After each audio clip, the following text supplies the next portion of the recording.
ఇదండి చూసారా ఫ్రెండ్స్, ఇదైతే గడ్డి కుక్కలు ఎలాగున్నాయి చూసారా. వా, ఇదైతే గడ్డి కుక్కలు. దీని రుచి అనేది చాలా అంటే చాలా బాగుంటుంది.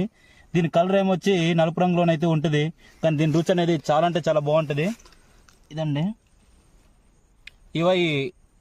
ఈ గడ్డి కుక్కలు అనేది ఎక్కువ వర్షాకాలంలోనైతే ఎక్కువగా పుడుతూ ఉంటాయి. దాని పక్కన అయితే ఇదని చూడండి, ఈ కుక్క అనేది కూడా మనం తింటూ ఉంటాము. ఇది మా భాషలోనైతే మురే సంపర అంటాం దీన్ని. చూసారా, ఇక్కడ అనేది రెండు తేడాగా ఉన్నాయి. ఇదైతే వైట్ కలర్లో ఉంది, ఇదేమో బ్లాక్ కలర్లో ఉంది. చూడండి, ఇదైతే గడ్డి ఉన్న ప్రాంతంలోన నిన్నైతే మాకు 2 రోజులు వర్షం పడింది. వర్షం పడి ఎండ రావడం వల్ల చూసారా గడ్డి కుక్కలు అనేది మొలకెత్తాయి చూసారా. ఓకే ఫ్రెండ్స్, మీరు ఒకవేళ ఈ గడ్డి కుక్కలు తినుంటే కామెంట్ బాక్స్లో అయితే తెలియజేయండి. వీలైతే నచ్చితే ఒక లైక్ అయితే ఇచ్చుకోండి.